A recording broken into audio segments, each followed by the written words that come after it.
자, 이번 시간에는 TCP/IP 구성 요소에 대해서 같이 한번 살펴보도록 하겠습니다.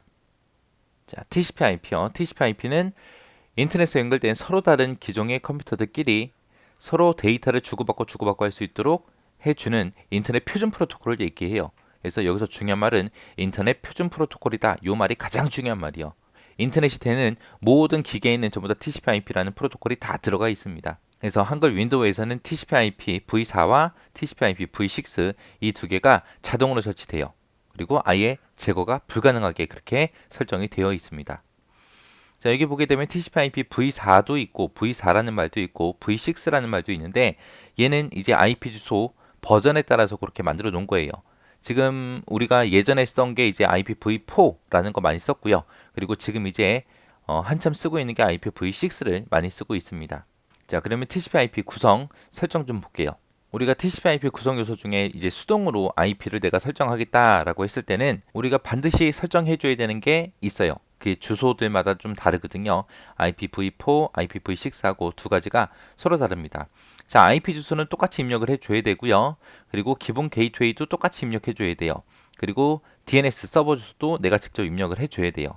그리고 서브넷 마스크라는 거를 입력을 해야 되는데 IPv4는 서브넷 마스크라고 그렇게 부르고 IPv6에서는 서브넷 마스크가 없어졌어요. 그래서 서브넷 접두사 길이 요거를 입력해요. 그래서 서브넷 마스크, 서브넷 접두사로 이렇게 바뀌었다. 자, 그 다음에 이제 나온 게 TCP/IP의 구성 요소 이제 설정하는 방법에 대해서 나왔습니다. 설정할 때는 네트워킹 탭에서 이제 인터넷 프로토콜 버전 6번을 내가 선택하거나 인터넷 프로토콜 버전 4번을 선택해 주면 돼요. 둘 중에 이제 하나 더블 클릭해서 이제 들어가면 됩니다. 방법은 이렇게 있으니까 한번 직접 해보시기 바랍니다. 자, 여기 그림 보게 되면 이제 인터넷 프로토콜 버전 6번 이제 선택한 거 TCP/IP v6를 선택했을 때 지금처럼 이런 화면이 떠요. 이런 화면이 뜨면서 이제 여기서 이제 내가 IP 주소를 자동으로 받아올지 아니면 수동으로 받아올지 그런 걸 선택하는데 수동으로 받아오는 게 요 밑에 거예요. 자동은 요 위에 거고 자동이니까 내가 뭐 따로 설정 안 해도 되겠죠. 아무것도 설정할 필요 없어요. 근데 우리 수동으로 설정할 때는 내가 직접 다 써줘야 된다는 거. IP 주소도 내가 직접 써야 되고요. 서브넷 접수사 길이도 내가 써야 되고 기본 게이트웨이도 내가 써야 되고 그리고 DNS 서버 주소도 내가 직접 입력을 해줘야 됩니다.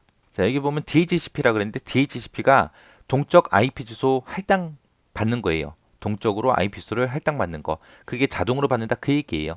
DHCP 그러면 DHCP는 자동으로 IP 주소를 할당 받더라. 자동. 주소 받아오는 걸 자동으로 한다. 이 DHCP는 여러분들이 다 쓰고 계세요. 안 쓰는 사람 한 명도 없어요. 지금 여러분들 스마트폰 가지고 인터넷 하죠. 근데 핸드폰에다가 여러분들이 IP 주소 입력해요? 아니잖아요. 그죠?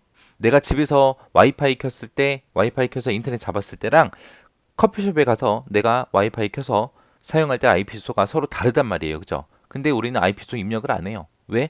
핸드폰에서 전부 다 DHCP, 자동으로 주소 받게끔 그렇게 설정이 돼 있기 때문에 그런 겁니다. 자, 그 다음에 얘가 이제 인터넷 프로토콜 버전 4번 TCP/IP v4 요거 이제 선택했을 때 그 화면이에요. 여기도 DHCP 있죠. 자동으로 IP 주소 받기 있고요. 수동으로 할 때는 이제 전부 다 여기다가 다 채워줘야 돼요. IP 주소 입력해야죠. 서브넷 마스크 입력하고 기본 게이트웨이 입력해주고 그리고 DNS 서버 주소도 내가 직접 입력을 해줘야 됩니다. 자, 그럼 앞에서 그림에서 봤던 것들 이제 좀 자세히 좀 볼게요. IP 주소다 그러면은 우리는 두 가지가 있습니다. 우리가 지금 쓰고 있는 게 IPv4, IPv6 해서 이렇게 두 가지 주소를 쓰는데 얘가 좀 생김새가 달라요. 예전에 쓰던 게 IPv4인데 IPv6는 왜 나왔냐? IPv4를 쓰다 보니까 전 세계적으로 모든 전 세계에 있는 사람들이 전부 다 IPv4라는 주소를 다 썼었거든요. 쓰다 보니까 주소가 부족한 거예요. 그래서 주소 부족 현상 때문에 만들어 놓은 게 IPv6입니다. 그래서 IPv6는 주소가 어마어마하게 많아요. 그래서 IPv4는 32비트로 주소가 생겼고요. 얘는 128비트로 생겼습니다. 그리고 IPv4는 8비트씩 잘라서 중간에 마침표, 점을 찍어서 구분을 시켜요. 근데 IPv6는 주소가 길다 보니까 16비트씩 잘라서 중간중간에 이제 콜론을 찍어서 서로서로 주소를 구분해 줍니다. 이런 IP 주소는 이 컴퓨터에서 사용하는 유일한 주소예요. 유일한 주소로 네트워크 주소 부분과 호스트 주소 부분 이 두 부분으로 구성이 되어 있습니다. 그러면 여기서 이제 네트워크 주소라는 것과 호스트 주소 두 가지로 구분된다 그랬는데 얘가 뭔지 좀 간단하게 그냥 예를 들어서 좀 보자고요. 만약에 제가 요 한 땅을 내가 엄청나게 크게 샀어요. 사가지고 내가 여기다가 아파트를 짓고 싶어요. 아파트를 지을 때 여기다가 이제 건물 하나 세우겠죠. 그리고 여기다가 건물 하나 세우고 여기다 건물 하나 세웠습니다. 세 개를 세웠을 때 여기다 이제 동 붙일 수 있잖아요. 여기는 뭐 내가 101동이다, 102동이다, 103동이다 그렇게 붙일 수도 있는 거고 201동, 202동, 203동이라고 붙일 수도 있는 거고 아니면 그냥 1동, 2동, 3동 그렇게도 붙일 수 있는 거잖아요. 그거는 이제 내가 정할 수 있는 거죠. 근데 그거 말고 나머지 주소, 원래 있던 앞에 주소는 내가 정할 수 있다 없다? 없다. 서울시 마포구 서교동 몇 번지다. 그 몇 번지까지는 이 땅의 번지수고요. 그 땅의 번지수까지는 내가 손을 못 대요. 근데 그 후에 있는 주소는 내가 정할 수 있죠.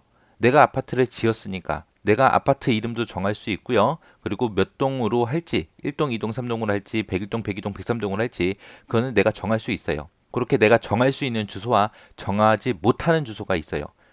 자, 요 네트워크 주소라는 게 정할 수 없는 거, 이미 딱 정해진 거, 정해진 주소가 네트워크 주소고요. 호스트 주소라는 거는 내가 변경해서 쓸 수 있는 주소를 보고 호스트 주소라고 해요. 이때 우리가 주소를 IP 주소 V4가 됐든 V6가 됐든 둘 중에 주소를 봤을 때 어디까지가 네트워크 주소인지 어디까지가 호스트 주소인지 그걸 이제 구분할 수 있어야 돼요. 그걸 구분하기 위해서 이제 사용하는 게 이 서브넷 마스크입니다. 서브넷 마스크라는 아이는 IPv4에서 네트워크 주소가 어디까지인지 호스트 주소가 어디까지인지 그거를 구별하기 위해서 사용하는 게 서브넷 마스크예요. 그 다음에 서브넷 접두사 길이라고 있는데 서브넷 접두사 길이가 IPv6에서 쓰는 거고요. 얘도 마찬가지로 하는 일은 똑같아요. 네트워크 주소가 어디까지인지 호스트 주소가 어디까지인지 그거를 구별하기 위해서 사용하는 게 서브넷 접수사 길입니다. 얘랑 하는 일은 똑같죠. 근데 얘가 개수가 좀 많아지다 보니까 그렇게 명칭도 바뀌고 표시하는 방법도 조금 바뀐 거예요. 얘는 예를 들어 여기 써져 있죠. 앞에 있는 게 이게 IPv6의 주소입니다. IP소가 이렇게 있을 때 서브넷 접두어 요 64라고 써져 있는 게 이게 서브넷 접두사 길이에요. 길이. 이렇게 해서 IP 주소와 서브넷 접두어를 서로 구분할 때는 슬래시로 서로 구분하더라. 그 다음에 이제 게이트웨이요. 게이트웨이다 그러면 뜻이 문이죠. 문, 출입구. 내가 가지고 있는 네트워크와 서로 다른 네트워크 간의 데이터 교환을 위한 출입구 역할하는 장치를 보고 게이트웨이라고 합니다. 그래서 다른 네트워크에 이제 데이터를 보내거나 받아들이는 그런 역할하는 장치를 지정해 주는 게 우리 게이트웨이예요. 네트워크와 네트워크 사이에서 이제 IP, 패킷을 라우팅하거나 전달할 수 있는 여러 개의 실제 TCP/IP 네트워크에 연결된 장치를 게이트웨이라고 해요. 서로 다른 프로토콜을 사용하거나 아니면은 IPX, IP와 같은 데이터 형식 간에 서로 이제 변환해주는 그런 일을 담당하는 것이 게이트웨이예요. 그 다음에 이제 DNS 서버 주소요. DNS 서버라는 말이 나오는데 DNS가 뭔지 좀 볼게요. 자, DNS 서버 주소는 도메인 네임 서비스의 약자예요. 도메인 네임 서비스. 얘는 문자 형태로 생긴 도메인 네임을 숫자로 된 IP 주소로 변환해주는 서버가 있는 곳에 IP 주소를 지정하는 걸 보고 DNS 서버 주소라고 합니다. 여기서 DNS라는 말만 좀 잘 기억하세요. DNS다 그러면 이제 문자 형태로 생긴 도메인 네임을 숫자로 된 IP 주소로 변환해준다. 우리는 인터넷 주소 쓸 때 www.naver.com 그리고 우리는 쓰잖아요. 그냥 문자로 쓰잖아요. 근데 이 IP 주소는 전부 다 숫자로 생겼다고요. 근데 우리가 만약에 도메인 네임이 없다 그러면 우리는 IP 주소를 다 외워야 되는 거예요. 어떤 사이트는 IP 주소가 몇 번이다. 어떤 사이트는 IP 주소가 몇 번이다. 그렇게 외울 수가 없잖아요. 사람들이 너무 쓰기 불편하니까 아예 그거는 문자로 사람들이 사용하는 문자로 쓰자. 그 대신 그 문자 이름을 IP 주소로 이제 실제로 변환을 누군가는 해야 되잖아요. 그 서버를 보고 DNS 서버라고 부르는 거예요. 이렇게 해서 이제 TCP/IP 구성 요소들에 대해서 같이 쭉 살펴봤는데 이 중에서 뭐 가장 중요하게 봐야 되는 게 TCP/IP 그게 인터넷 표준 프로토콜이라는 거 정확하게 잘 기억하시고요. 그리고 IPv4일 때랑 IPv6일 때랑 설정하는 게 조금 달랐죠. IPv4에서는 서브넷 마스크라고 하는데 IPv6에서는 서브넷 접두사 길이라고 합니다. 그거 좀 달라진 거 좀 기억하시고 IP 주소 같은 경우는 이제 IPv4하고 IPv6가 있죠. 그 두 가지 생김새 잘 기억하세요. 몇 비트로 돼 있는지 뭐 중간에 뭘로 구분하는지 구분자 그런 것들 잘 기억하시고요. 그 다음에 서브넷 마스크가 어떤 역할을 하는지 역할을 잘 기억하시고요. 게이트웨이가 어떤 역할을 하는지 그것도 잘 기억 좀 해주세요. 그리고 DNS가 뭔지도 정확하게 좀 개념만 좀 파악하고 계세요.